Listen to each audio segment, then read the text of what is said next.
कल का हम लोग क्लास किए थे लेखक और किस काल का, यानी कौन सा लेखक किस काल का, यह क्लास हम कर चुके हैं। आज का क्लास है चैप्टर का क्लास है, जिसमें चैप्टर का क्लास में पहला जो चैप्टर स्टार्ट होने जा रहा है जिसका नाम है बातचीत। क्या नाम है?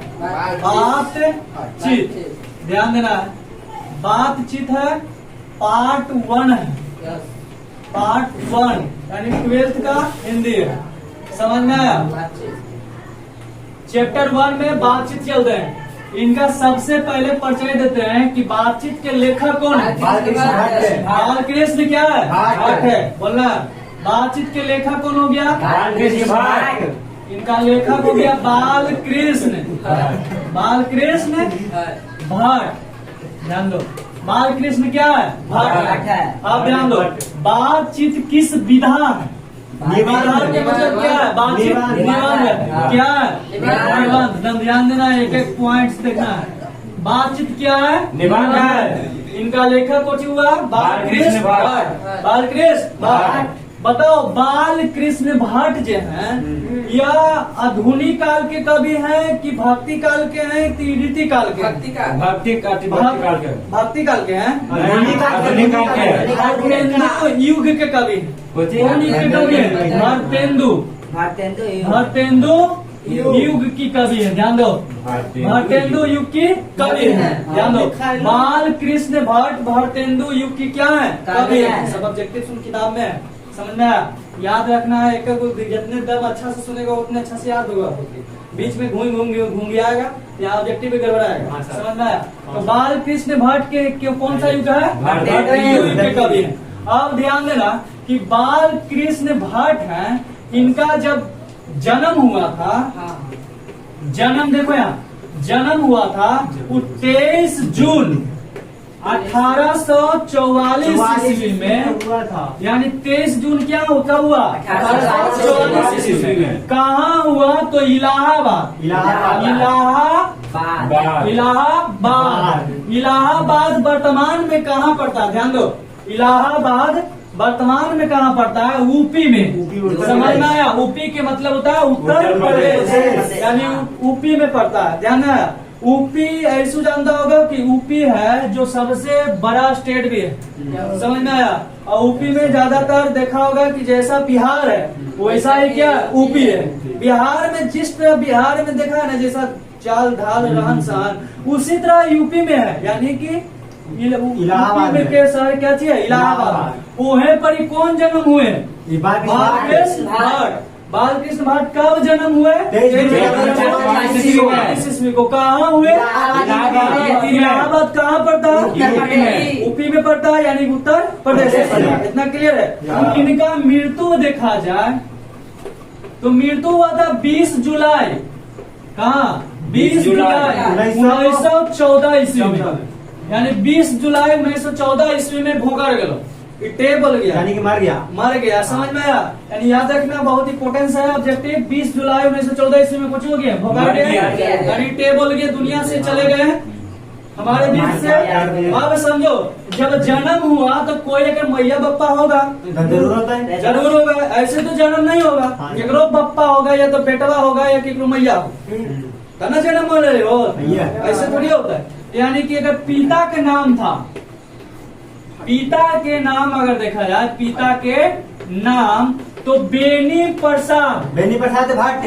बेनी प्रसाद कौन था? भाट था। ध्यान दो, इनके पिताजी का नाम क्या था? बेनी प्रसाद भाट। क्लियर है? बेनी प्रसाद भाट। अगला मोबाइल तो आप कर ले, समझ में आ लो, मतलब नेगेटिव दाब के रखो। मतलब पढ़ाई में डिस्टर्बेंस हो तो फिर लती आगे लगो। आगे देखो, पिता के नाम पूछिए, बेनी प्रसाद भाट। क्लियर है? माता के अगर नाम देखा जाए इसी प्रकार, माता के नाम, तो माता का नाम बहुत खूब सुंदर है। भगवान शिव का पत्नी का क्या नाम है? पार्वती। प्रसाद भट्ट के पत्नी का क्या नाम है? पार्वती देवी। याद हुआ? बेनी प्रसाद भट्ट के यानी किसका हुआ? बालकृष्ण भट्ट के माता जी का नाम नीचे पार्वती देवी। यहाँ तक क्लियर है? यहाँ से देखो क्या ऑब्जेक्टिव बना। सबसे पहले बातचीत क्या हुआ, क्लियर है। लेखक कौन, बालकृष्ण भट्ट का कौन सा, तेंदुलकर का, इनका जन्म का में इलाहाबाद यूपी में। मीटू पिता का नाम क्या, प्रसाद भट्ट, और माता का नाम पार्वती देवी। यहाँ तक क्लियर है। अब यहाँ से क्लियर, तो इसी प्रकार हम इसी पॉइंट्स को आगे बढ़ाते हुए चलते हैं इसी में। ध्यान दें, समझो पे, इन्होंने क्या किया, कई उपन्यास लिखे हैं। उपन्यास के मतलब होता है, ध्यान दो, कई उपन्यास इनको द्वारा लिखा गया। समझ में आया? ओकरे में एक उपन्यास है रहस्य कथा। क्या है? रहस्य कथा। पूछता है कि रहस्य कथा किसने लिखा? बालकृष्ण भट्ट का क्या है? बालकृष्ण भट्ट का क्या हो जाएगा? उपन्यास है, ध्यान दो। बालकृष्ण भट्ट का क्या है? उपन्यास है। पहला इन्होंने क्या लिखा? रहस्य कथा। दूसरा लिखा, लगातार लिख दिया नूतन। आया समझ में? नूतन इसका मुख है, यानी नूतन किसका उपन्यास है? लिखा गया। तीसरा लिखा इन्होंने ब्रह्मचारी लिख दिया, ब्रह्मचारी। समझ में आया? ब्रह्मचारी किनके द्वारा लिखा गया? और चौथा इसी प्रकार देखा जाए कि 100 सुजान, एक 100 अनजान, एक सुजान। ध्यान दो, किसने लिखा था? बालकृष्ण भट्ट। ये लिखा गया 100 अनजान एक सुजान। ये किसके द्वारा लिखा गया? भट्ट द्वारा लिखा गया। ध्यान से देखना, इसका उपन्यास में 4 को फेमस है। यही चारों में से क्वेश्चन आता है। समझ में आया? पहला रहस्य कथा किसने लिखा? नूतन, ब्रह्मचारी, 100 सुजान, 100 अनजान एक सुजान। बालकृष्ण भट्ट। अब चलते हैं आगे। इसमें इनके द्वारा नाटक भी लिखा गया। नाटक में देखते हैं हम लोग, बहुत अच्छा नाटक है। सबसे पहले देखेंगे पद्मावती। पद्मावत कौन लिखा? पद्मावत कौन लिखा था? जो है। दूसरा नंबर देखें भारतवर्ष।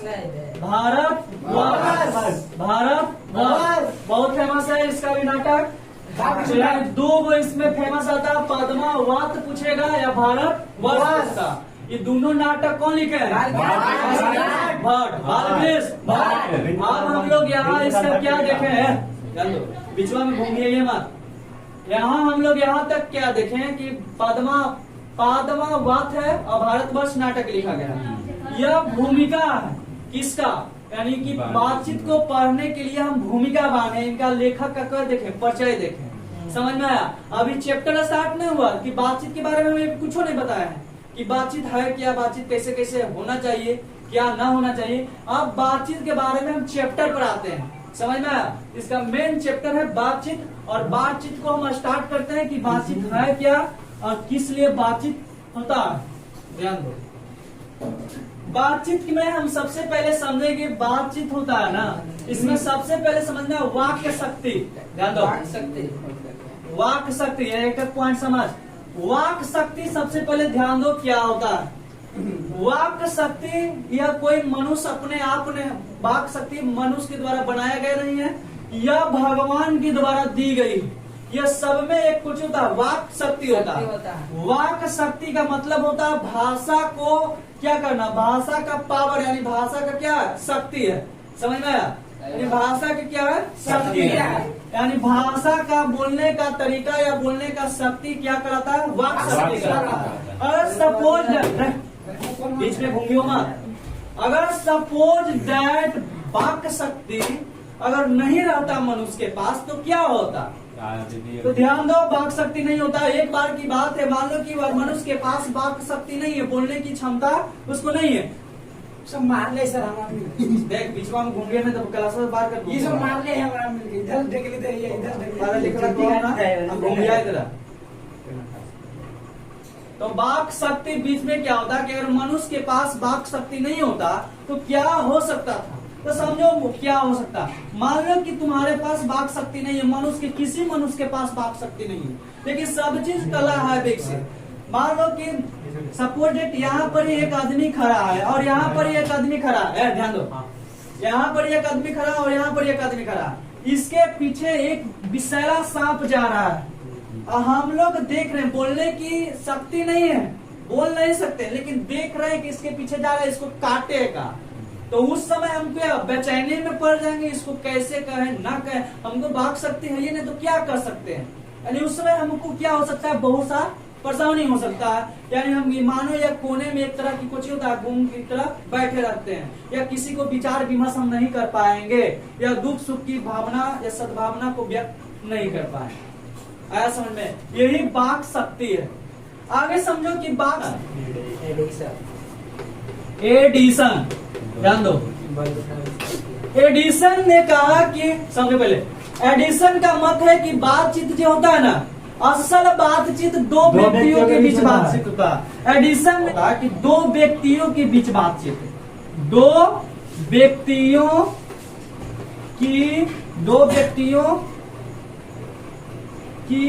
के साथ बातचीत है, बातचीत। ध्यान दो, असल बातचीत कितने व्यक्तियों के बीच होता है? दो व्यक्तियों के बीच बातचीत असल बातचीत होता है। यानी दो व्यक्तियों के साथ हम बातचीत कर रहे हैं तो समझो कि दिल से दिल सा तार जुड़ता है, बातचीत होता है। समझ में आया? अगर देखना, सबसे पहले एकांत में तू बैठ जाना, और बैठने के बाद तुम्हारा एक दोस्त एकदम फेमस दोस्त है, जाना ही है, क्या कहियो, अरे एगो खाली कॉल कर लू ना, बाप रे बाप, मत कदम दिल से बातचीत होता हो। और जैसे कोई तीसरा पहुंच गया तो वो बात को दिल से नहीं करेगा, वो बात को स्टॉप कर जाएगा, दूसरा बात में प्रवेश कर जाएगा। ऐसा नहीं का कि तोरे तो इंतजार में हलियो, लेकिन बातचीत हो रहा था, दूसरा तीसरा कोई प्रवेश किया, वो बातचीत कुछ हो गया, बदल दिया। समझ में आया? तो असल बातचीत दो व्यक्तियों के साथ होती है। यह बात किसने कहा था? एडिसन ने कहा था।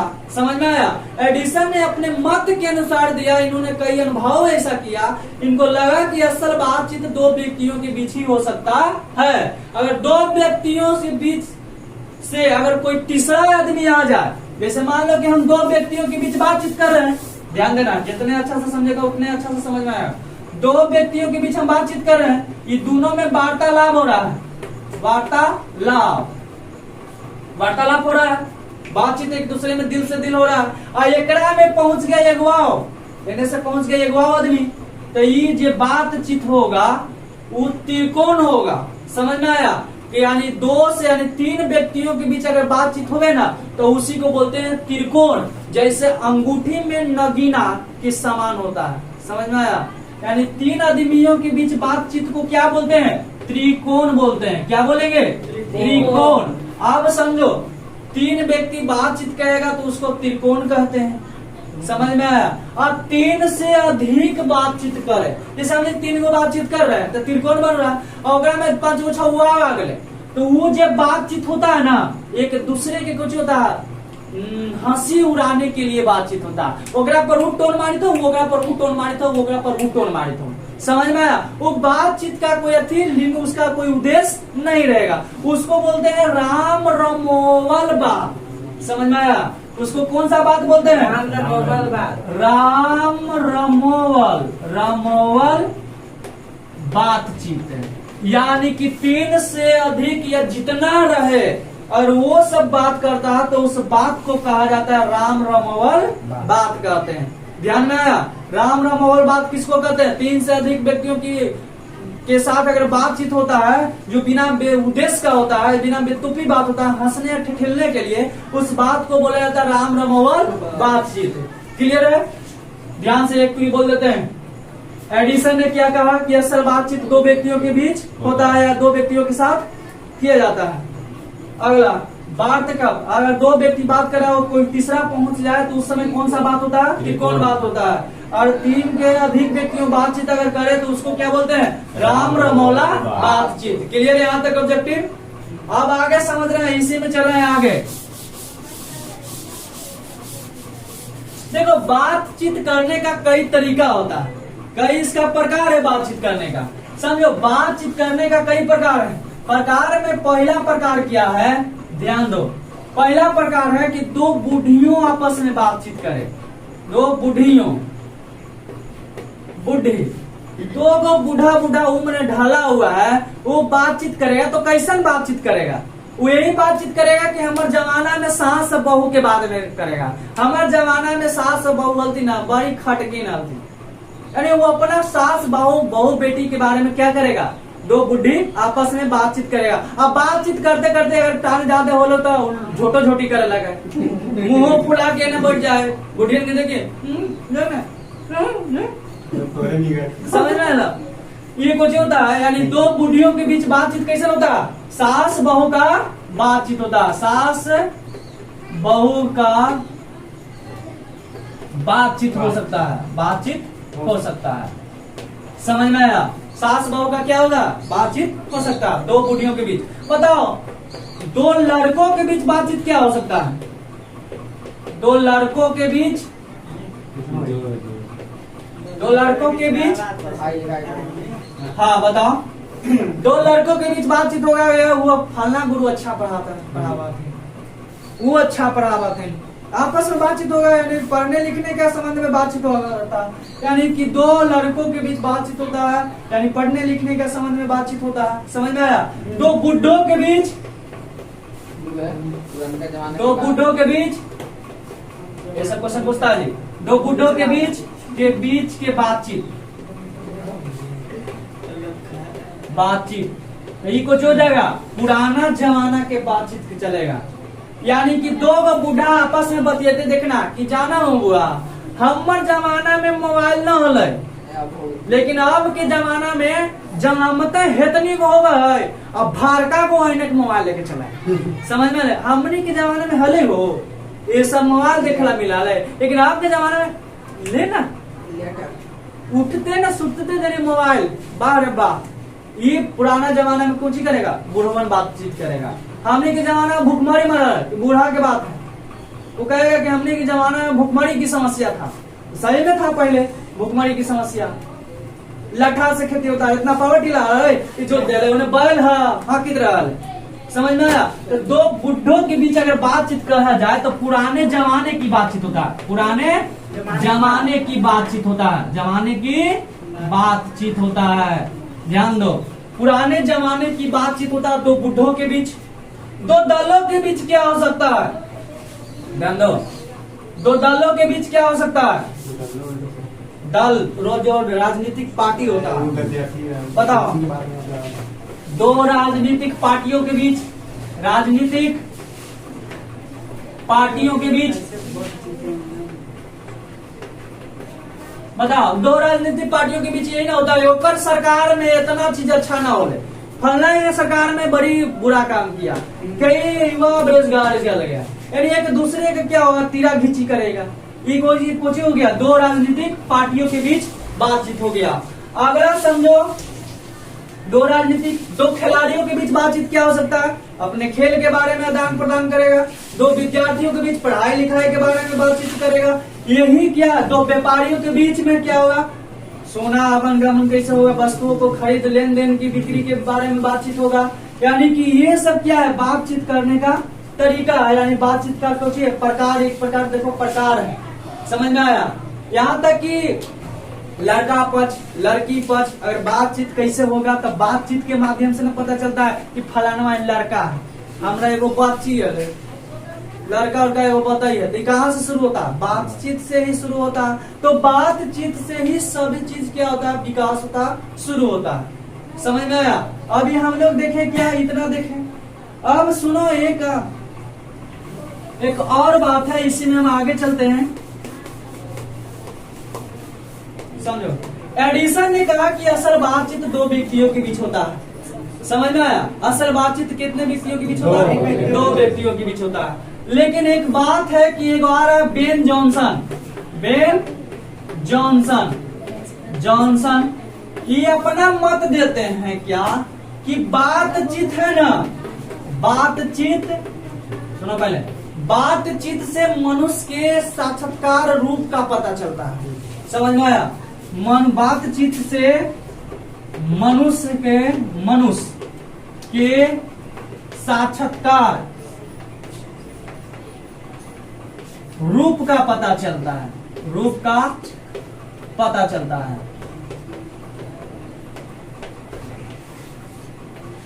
ध्यान दो, मनुष्य के साक्षात्कार रूप का पता कैसे चलेगा? अगर बताओ बातचीत से क्या होगा? मनुष्य के रूप का साक्षात्कार का क्या होता है? पता चलता है। अब ध्यान दो, मानो कि यहां पर ही मान लो कि सपोज दैट एक लड़का है, सपोज दैट ये लड़का को हमको पहचानना है कि इसका गुण कैसा है, काला है कि गोरा है, मायने नहीं रखता। ये कितना सुंदर है, ये किस विचार का है, ये किससे पता चलेगा? बातचीत से पता चलेगा। अब कोई लड़का अगर सुंदर है, खूब देखने में स्मार्ट लग रहा है, तो वह सुंदर स्मार्ट देखने में स्मार्ट है, लेकिन इसका पता नहीं है कि इसका गुण कैसा है। समझ में आया? कोई काले है लेकिन इसका गुण अच्छा है, बातचीत करने का तरीका अच्छा है, इसका बोलने का ढंग सही है, अरे वो खूब हैंडसम है, लेकिन बोली थे अरे कहाँ गए, दिक्कत बात है उसका बोलने का कुछ ढंग सही नहीं है। तो सुंदर रूप से नहीं होता है, विचार से होता है। समझ में आया?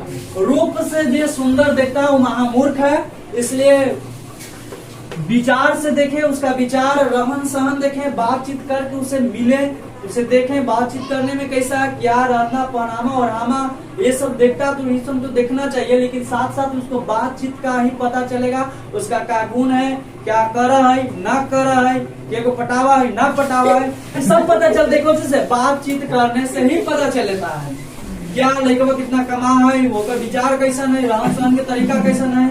समझ में आया? ये बातचीत पता करने से ही पता चलता है। यह विचार कौन दिए थे? बेन जॉनसन दिए थे। क्लियर है? बेन जॉनसन ने क्या किया कि बातचीत करने से मनुष्य के साक्षात्कार का क्या होता है? पता चलता है। और इसी में पता चलने के फेर में एक बात और बताया कि यूरोप नाम सुना होगा। हम लोग आते हैं एशिया महादेश में, ध्यान दो, एशिया महादेश में आते हैं हम लोग, एशिया महादेश में, लेकिन यूरोप में एगो हुनर पाया जाता है, बातचीत करने का हुनर। यूरोप में एगो हुनर पाया जाता है, वहाँ के जन्मे से एगो हुनर पावल जाए बातचीत करने से। भारत ना है कि यहाँ बोले बाकी तो पूछ करी तो पूछ, समझ में? यूरोप में जितना मतलब का बात होता है ना उतना ही बोलता है, ये ना कि बिना फालतू के पक पक पक पक पक पक पक पका ले। समझ में आया? यहाँ यूरोप में एक हुनर पाया जाता है जिसका नाम है, पूछेगा, बातचीत करने का एक हुनर पाया जाता है। समझ में आया? कहाँ के लोगों में हुनर पाया जाता है? यूरोप के लोगों में हुनर पाया जाता है। अगला समझना, बातचीत करने का सबसे उत्तम तरीका क्या? सबसे पहले ध्यान दो, बातचीत का एक क्वेश्चन आता है कि बातचीत करने का सबसे उत्तम तरीका क्या हो सकता है? तो बातचीत करने से सबसे उत्तम तरीका है कि आप स्व आलाप यानी कि अपने से अवाक होकर खुद से बातचीत करना। समझ में आया? सबसे क्या है? उत्तम तरीका है, यानी कि खुद से बातचीत करना, खुद से बातचीत करना क्या है? सबसे उत्तम उत्तम अवस्था यानी उत्तम भाषा है। यानी अब बात करने का है, सुनो भाई, बातचीत करने का सबसे उत्तम तरीका क्या हो सकता है? तो अपने खुद से अवाक होकर, यानी खुद एक शांति इलाका में चले जाना, अशांति में बैठ के पेड़ के नीचे, पीपल के पेड़ के नीचे एकदम खूब एकदम अच्छा एकदम पेड़ के नीचे एकदम झलदार चल जाना, वहां पर सुकून के हवा मिलेगा, नीम के एकदम मारेगा या पीपल का मारेगा एकदम हवा, एकदम तुम्हारा दिल दिमाग में एकदम अपने से खुद से, वाह मेरा बातचीत इतना किए, एकदम खुद दिल से दिल कनेक्शन हुआ। समझ में आया? सबसे उत्तम तरीका है बातचीत करने का। समझ में आया? अपने से अवाक होकर बातचीत करने का क्या होगा? सबसे उत्तम तरीका। समझो, यूरोप के लोगों में तो एक टच पाया जाता था, हुनर पाया जाता था। इसी हुनर को बोलते हैं out of conversation. Out of conversation और conversation session out of conversation है। यूरोप के लोगों में एक हुनर पाया जाता था जिससे हम क्या बोलते थे, आउट ऑफ कन्वर्सेशन या आउट ऑफ कन्वर्सेशन ही रहता है, यानी बातचीत करने का उसका एक नाम दे दिया। समझ में आया? कहाँ के लोगों में पाया जाता था, यूरोप के लोगों में। तो बातचीत करने से हम लोग देखें क्या कि बातचीत में खूब सुंदर निबंध लिखे हैं बालकृष्ण भट्ट। उन्होंने बातचीत के बारे में कई ऐसा गुण बताया जो इसमें हम लोग पढ़ रहे हैं कि बातचीत करने का असल क्या तरीका हो सकता है, उत्तम क्या बेस्ट क्या तरीका होता है, दो बूढ़ों के बीच क्या बातचीत होता है, दो बुढ़ियों के बीच क्या होता है, ये सब हम लोग देखे किनका क्या विचार था, ये इस चैप्टर में हम लोग देख रहे। इस चैप्टर का मुख्य उद्देश्य है कि बातचीत से पता चलता है, बातचीत का शैली का पता चलता है। बातचीत से क्या पता हमें चलता है, बातचीत का शैली से पता चलता है, बातचीत का करने का तरीका क्या है, ये सब क्या होता है इस चैप्टर से हमें पता चलता है। तो ये चैप्टर द एंड हो गया, समाप्त हो गया। अब इसमें लिखा देते हैं।